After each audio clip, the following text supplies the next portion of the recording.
Hello everyone, welcome to the second part of the chapter 3 playing with numbers. So आज हम लोग थोड़ा सा कॉन्सेप्ट कुछ सीख लेंगे इस चैप्टर्स में जो दिया हुआ है. So सबसे पहले देखते हैं multiples and factors of a number.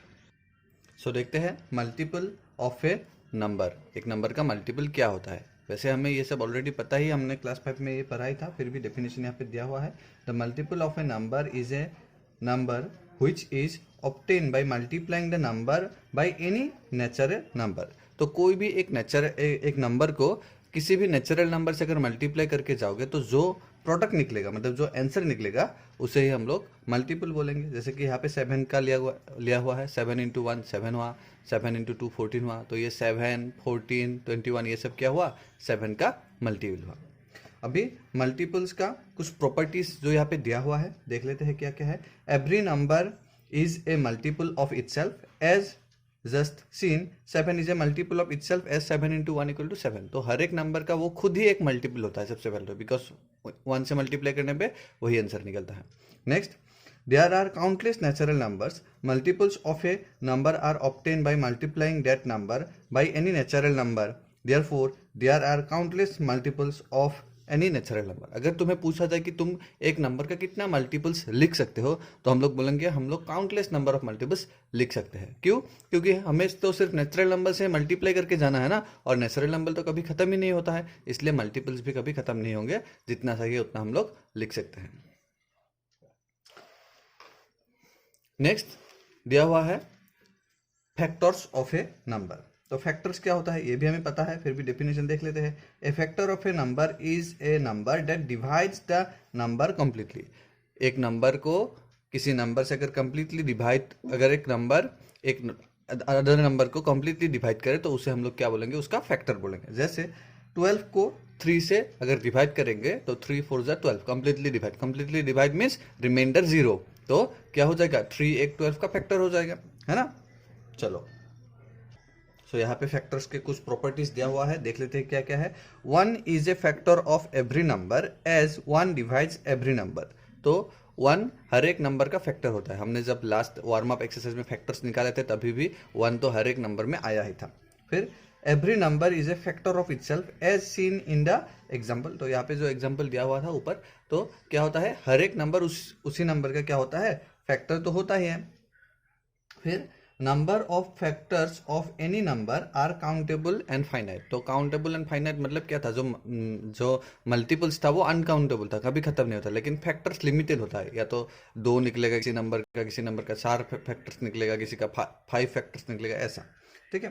फिर एवरी कौन सा था, हाँ, every factor of a number is less than that number और इक्वल टू इट. सो अगर हम किसी भी नंबर का फैक्टर निकालेंगे, जैसे कि यहाँ पे 24 का निकाला हुआ था, तो देखो हर एक फैक्टर क्या होगा, 24 से ज़्यादा नहीं हो सकता, 24 से बड़ा नंबर नहीं हो सकता. मैक्सिमम 24 तक ही हो सकता है, या 24 से हर एक छोटा नंबर ही होना पड़ेगा जो भी फैक्टर्स होगा.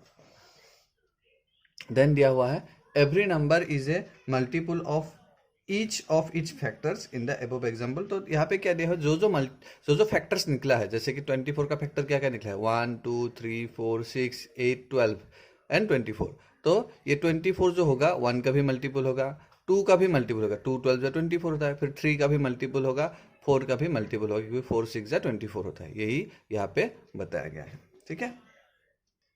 नेक्स्ट हमारे पास है even and odd numbers. I don't think तुम्हें ये समझाने की जरूरत है. इवन और ऑड नंबर जब से छोटे थे तब से ये पढ़ के आ रहे हो, फिर भी यहाँ पे दिया हुआ है. इवन नंबर्स क्या होता है, even numbers are numbers that are divisible by 2 और आर मल्टीपल्स ऑफ 2. जो भी 2 का मल्टीपल होगा वही इवन नंबर्स होगा, है ना. जैसे कि 2 4 6 8 ऐसे. फिर आता है ऑड नंबर्स. ऑड नंबर्स क्या होगा, जो 2 से डिवाइड नहीं होगा वही ऑड नंबर्स होगा. देखो जैसे कि 1 3 5 7 ये सब है. तो इसमें एक नया बात क्या आता है, देखो इवन नंबर्स में दिया हुआ है, शुरू हुआ कहाँ से, 2 4 6 से दिया हुआ है, और ऑड नंबर्स में दिया हुआ है 1 3. तो यहाँ पे तो 1 से लेके आया गया है सब नंबर, लेकिन 0 कहीं भी नहीं दिया हुआ है. तो 0 एक्चुअली में होगा क्या, इवन में आएगा कि ऑड में आएगा. तो इसके लिए अगर हम लोग इवन नंबर्स को देखें तो क्या क्या आएगा, देखो 2 4 6 8, उसके बाद क्या आएगा 10. और 10 में जो है यूनिट डिजिट क्या है, 0 है ना. 10 तो एक इवन नंबर आ गया, इवन नंबर में यूनिट इज 0 है, तो 0 एक क्या होगा, 0 को हम लोग as a even number consider करेंगे। सो दस 0 इज एन इवन नंबर, इसे याद रखना। नेक्स्ट कुछ यहाँ पे प्रॉपर्टीज दिया हुआ है नंबर्स के अकॉर्डिंग, और ये सब ये तुम्हें याद रखने की जरूरत है। देखो क्या क्या दिया हुआ है। सम और difference of two numbers both odd और both even is always even. अगर तुम्हें कोई भी दो नंबर दे, दोनों इवन दे या फिर दोनों ऑड, इसे प्लस करना हो या फिर माइनस करना, जैसे कि एग्जांपल देके मैं बता देता हूँ। इसी में दिया हुआ है 6 और 10 दोनों इवन नंबर है, दोनों को प्लस कर दिया मैंने, ऐड कर दिया, और आंसर क्या निकला 16, जो कि एक इवन नंबर निकला, है ना। सिमिलरली दो ऑड नंबर लेके देखते हैं, 13 और 5 दो ऑड नंबर दिया, प्लस कर दिया, आंसर निकला 18, जो कि एक इवन नंबर है। तो दो इवन को प्लस करो तो भी इवन, दो ऑड को प्लस करो तो भी इवन। सिमिलरली माइनस करोगे, दो इवन को माइनस करेंगे तो भी इवन आंसर आएगा, दो ऑड नंबर्स को माइनस करेंगे तो भी इवन आंसर ही आएगा। नेक्स्ट में क्या दिया हुआ है, सम और difference of two numbers one even and one odd is always odd. जैसे कि यहाँ पे दोनों को ऑड इवन लिया था या फिर ऑड लिया था, अगर एक को इवन ले एक को ऑड ले तब क्या होगा, अगर एक नंबर भी ऑड निकला ना, तो जब हम लोग ऐड करेंगे तो आंसर भी ऑड ही आएगा। समझ में आ गया। देखो यहाँ पे 15 ऑड है और 4 इवन नंबर है, आंसर निकला 19, that means an odd number. Okay, similarly अगर एक इवन नंबर और एक ऑड नंबर सब्ट्रैक्ट भी करेंगे तो भी आंसर क्या आएगा, ऑड ही आएगा। नेक्स्ट इसकी जरूरत नहीं है क्योंकि ये रिलेटेबल है प्रीवियस प्रॉपर्टी से। नेक्स्ट में दिया हुआ है, देखो the product of two consecutive number is always even. दो अगर सीरियल नंबर्स, कॉन्जिक्यूटिव मतलब सीरियल, 8 9 9 10 11 12 ऐसे वाले नंबर्स को अगर मल्टीप्लाई करोगे तो आंसर क्या आएगा, इवन आएगा। नेक्स्ट में दिया हुआ है the product of any number with an even number is always even. तो ये प्रॉपर्टी और ये प्रॉपर्टी ऑलमोस्ट सेम जैसा है, क्योंकि अगर दो कॉन्जिक्यूटिव नंबर लेंगे, सीरियल नंबर लेंगे, एक इवन और एक ऑड तो आएगा ही ना। इसमें आंसर क्या आया था, इवन आ रहा था, तो इसमें बोला गया है कि कोई भी इवन नंबर और एक कोई भी ऑड नंबर, जैसे कि इसमें लिया गया है 5 और 4 6 एंड 8, ये दोनों वैसे इवन लिया गया हुआ है। तो अगर एक भी इवन रहेगा, दो नंबर अगर मल्टीप्लाई कर रहे हो, अगर उसमें से एक भी इवन रहेगा तो आंसर क्या आएगा, इवन ही आएगा। और लास्ट प्रॉपर्टी में क्या दिया हुआ है, product of two odd number is always odd. अगर दो ऑड नंबर को तुम मल्टीप्लाई करोगे तो आंसर भी क्या आएगा, एक ऑड नंबर ही आएगा। ओके, नेक्स्ट यहां पे दिया हुआ है परफेक्ट नंबर का definition. A perfect number is a number that is equal to half the sum of all its factor. तो इसे समझते हैं, बहुत ही इजी थिंग है। देखो 6 का फैक्टर्स क्या क्या है, 1 2 3 एंड 6 है, ये सब क्या है, 6 का फैक्टर है। तो अगर इन सबको मैं प्लस करूं और उसका आधा लूं, ठीक है, तो जैसे कि इसको मैंने प्लस किया, 1 2 3 एंड 6 को प्लस किया, 1 + 2 3 3 + 3 6 6 + 6 12, और 12 का आधा कितना होता है, 6। वही सेम नंबर आ गया ना जिसका हम लोगों ने फैक्टर्स निकाले थे, तो ये क्या हो गया, 6 एक परफेक्ट नंबर हो गया। समझ में आ गया। अगर ऐसा नहीं होता है तो ये परफेक्ट नंबर नहीं होगा। यहाँ पे जो नोट दिया हुआ है इसको पढ़ लेना। There are only 49 perfect numbers known till date. The first 3 perfect numbers क्या क्या होगा, 6 28 एंड 496। ठीक है, चलो। और इन तीनों के बाद जो नंबर आएगा वो कितना आएगा, देखो बहुत ही बड़ा आ गया, 496 आया था, उसके बाद आया 8128। ऐसे ही 49 परफेक्ट नंबर्स आज तक फाइंड किया गया है। नेक्स्ट हमारे पास है prime numbers and composite numbers. तो देखो प्राइम नंबर्स उसके अकॉर्डिंग कुछ हमें पहले प्रॉपर्टीज दिया हुआ है, उसके बाद जो डेफिनेशन दिया हुआ है। क्या दिया हुआ है, number 1 has only one factor which is the number 1 itself. 1 का फैक्टर अगर निकालने के लिए दे तो 1 का फैक्टर सिर्फ 1 ही होगा। 1 एक ऐसा नंबर जिसका फैक्टर सिर्फ एक ही आता है, बाकी सब नंबर्स का तो दो फैक्टर्स आता ही है minimum. 1 is a factor of every number and every number is a factor of itself। 1 तो हर एक नंबर का फैक्टर होता है ना। नेक्स्ट, तो जो कि प्राइम नंबर की डेफिनेशन है, numbers that have only 2 factors 1 and the number itself are called prime numbers. जैसे कि हमें पता है कि किसी भी नंबर का एटलीस्ट 2 फैक्टर्स तो रहता ही है, 1 और दैट नंबर इटसेल्फ। अगर ऐसा एक नंबर हो जिसका यही 2 सिर्फ फैक्टर हो, इससे अलावा कोई फैक्टर हो ही ना, तो ऐसे नंबर्स को हम लोग क्या बोलेंगे, प्राइम नंबर्स बोलेंगे। जैसे कि 2 2 का क्या है 1 एंड 2 ही है, 3 का 1 एंड 3 है, और कोई नंबर मल्टीप्लाई करके हमें 3 नहीं मिलेगा। 5, 7, 11, 13, 17 ऐसे ही, ठीक है। ये सब हमने क्लास 5 में वैसे ये चार्ट कर ही लिए थे।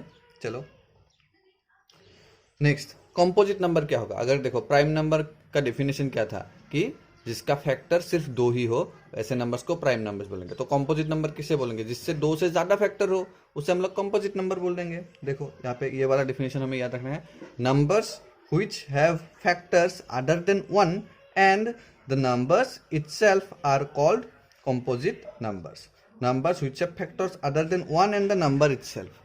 एक और वो नंबर तो होगा ही, 1 एंड दैट नंबर तो होगा ही, इससे अलावा भी अगर कोई फैक्टर रहा तो उससे नंबर्स को हम लोग बोलेंगे कंपोजिट नंबर्स। जैसे कि यहाँ पे 4 का देखो, 4 का फैक्टर क्या क्या होगा, 1 एंड 4 तो होगा, लेकिन इसके साथ 2 भी तो है ना, 2 भी तो 4 का फैक्टर होगा, तो ये 4 क्या हो जाएगा, एक कंपोजिट नंबर बन जाएगा। ठीक है, तो यहाँ पे जो याद रखने की जरूरत है, सबसे पहली बात तो ये, number 1 is nether A prime number nor a composite number. ये इंपॉर्टेंट बात है। 1 को हम लोग प्राइम में भी कंसीडर नहीं करते हैं और कंपोजिट में भी कंसीडर नहीं करते हैं। Number 2 is the only even prime number, all the other prime numbers are odd. 2 ही एकमात्र सिर्फ 1 and only even prime number है।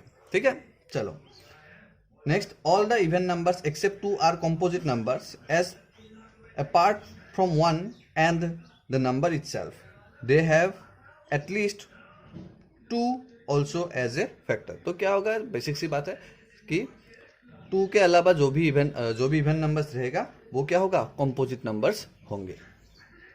क्यों, क्योंकि अगर इवन नंबर है तो उसका 1 और 2 तो फैक्टर होगा ही, साथ में वो खुद नंबर भी तो फैक्टर रहेगा ना, तो 1 तो उसका तो फैक्टर 3 बन गया मिनिमम, 3 से ज्यादा भी हो सकता है, तो वो कंपोजिट नंबर हो गया। नेक्स्ट हमें फिर से एक डेफिनेशन दिया हुआ है किसका, कोप्राइम नंबर्स का। तो कोप्राइम नंबर्स क्या होता है, 2 और more numbers are coprime if they do not have any factor common to them other than 1। तो इसको समझते हैं कॉपी में।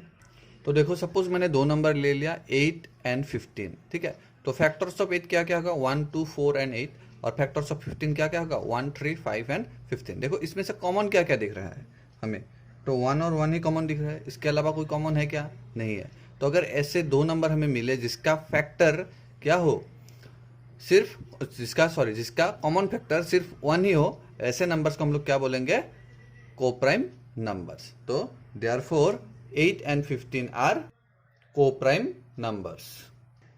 ऐसे ही अगर 4 एंड 8 को अगर ले तो 4 का फैक्टर्स क्या का 1, 2 एंड 4, और 8 का फैक्टर्स 1, 2, 4 एंड 8। इसमें देखो 1 भी कॉमन है, 2 भी कॉमन है, 4 भी कॉमन है, तो 4 एंड 8 क्या होगा, कोप्राइम नंबर नहीं होगा, है ना।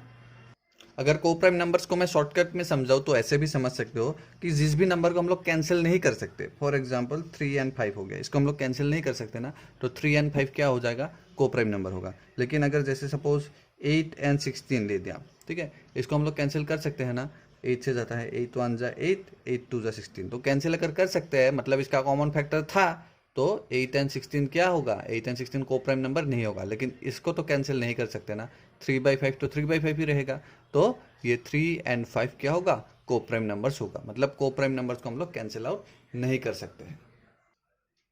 फिर आते हैं हम लोग ट्विन प्राइम्स में। तो ट्विन प्राइम्स क्या होता है, a pair of prime numbers which are such that the difference between them is 2 are called twin primes. जैसे कि 3, 5, देखो 3 एंड 5 ये ट्विन प्राइम क्यों होगा, क्योंकि इन दोनों का डिफरेंस 2 हो गया। 5 एंड 7, 11 एंड 13, तो ऐसे वाला जो भी प्राइम नंबर्स होगा उसे हम लोग ट्विन प्राइम्स बोलेंगे। जैसे कि इस टेबल में हम लोग देख लेते हैं 5 एंड 7, इसके बीच में सिर्फ एक ही नंबर है, तो ऐसे वाला जिसके 2 प्राइम नंबर जिसके बीच में सिर्फ एक ही नंबर हो, एक ही नंबर मतलब एक ही कंपोजिट नंबर, ऐसे नंबर्स को, ऐसे पेयर को हम लोग क्या बोलेंगे, ट्विन प्राइम्स बोलेंगे। 5 एंड 7 देखो, 2 एंड 3 को नहीं बोलेंगे क्योंकि इन दोनों के बीच में तो एक नंबर नहीं है। या तो तुम इस टेबल में देख रहे हो इसलिए मैं बोल रहा हूँ कि बीच में एक नंबर होना चाहिए, या फिर तुम ऐसे भी समझ सकते हो कि दोनों का डिफरेंस कितना होना चाहिए, 2 होना चाहिए। जैसे कि 7 - 5 2 होता है ना। फिर यहाँ पे दिख रहा है 11 एंड 13 दिख रहा है, 17 एंड 19 दिख रहा है, क्योंकि बीच में सिर्फ एक ही नंबर है। क्या ये होगा क्या, 23 एंड 29 होगा क्या, नहीं होगा, क्योंकि बीच में इतना सारा नंबर है। मैंने बोला था क्या, सिर्फ एक ही नंबर होना चाहिए। तो ऐसे नंबर्स को हम लोग क्या बोलेंगे, ट्विन प्राइम्स बोलेंगे। ये वाला होगा जैसे कि 71 एंड 73, क्योंकि इसमें एक ही नंबर है मिडिल में इन दोनों के। उसके बाद हमें दिया गया हुआ है प्राइम ट्रिपलेट्स। तो क्या है प्राइम ट्रिपलेट्स का डेफिनेशन देखते हैं। 3 consecutive prime numbers which are such that the first prime differs from the second by 2 and the second differs from the third again by 2 are said to be prime numbers। मतलब 3 ऐसा number चाहिए जिन दो numbers का difference कितना कितना होना चाहिए, 2 2 ऐसे होना चाहिए। मतलब बेसिकली अगर हम लोग देखें इस टेबल में, तो ऐसा हमें 3 नंबर चाहिए जिन 3 नंबर के बीच बीच में एक एक कॉम्पोजिट नंबर आता है। तो ऐसा नंबर्स हमें इस टेबल में तो सिर्फ यही दिख रहा है 3 5 एंड 7, क्योंकि 3 और 5 के बीच में एक नंबर है, 5 और 7 के बीच में और एक नंबर है। क्या इस टेबल में ऐसा नंबर कोई और है, ऐसा 3 नंबर कोई है जिसके हर एक के बाद एक एक कॉम्पोजिट नंबर आता है? ऐसा नंबर नहीं है। तो 3 5 and 7 is the only prime triplet satisfying the above rule. तो अगर तुम्हें क्वेश्चन पूछा गया, एग्जाम्पल दे दो कि प्राइम ट्रिपलेट का, तो ये एक ही है। क्या है प्राइम ट्रिपलेट? 3 5 एंड 7। समझ में आ गया स्टूडेंट्स? इसके बाद आता है डिविजिबिलिटी टेस्ट। डिविजिबिलिटी टेस्ट के लिए मैं एक दूसरा पार्ट बना दूंगा, क्योंकि ये बहुत ही इंपॉर्टेंट है और इसे समझना बहुत ही जरूरी है। तो आज मैंने तुम लोग को जो कॉन्सेप्ट सिखाया उसका एग्जाम्पल्स तुम लोग देख लो, और अगर किसी भी कॉन्सेप्ट में कुछ भी डाउट हो तो प्लीज़ मुझे पूछ लेना। चलो इस पार्ट में इतना ही। Thank you.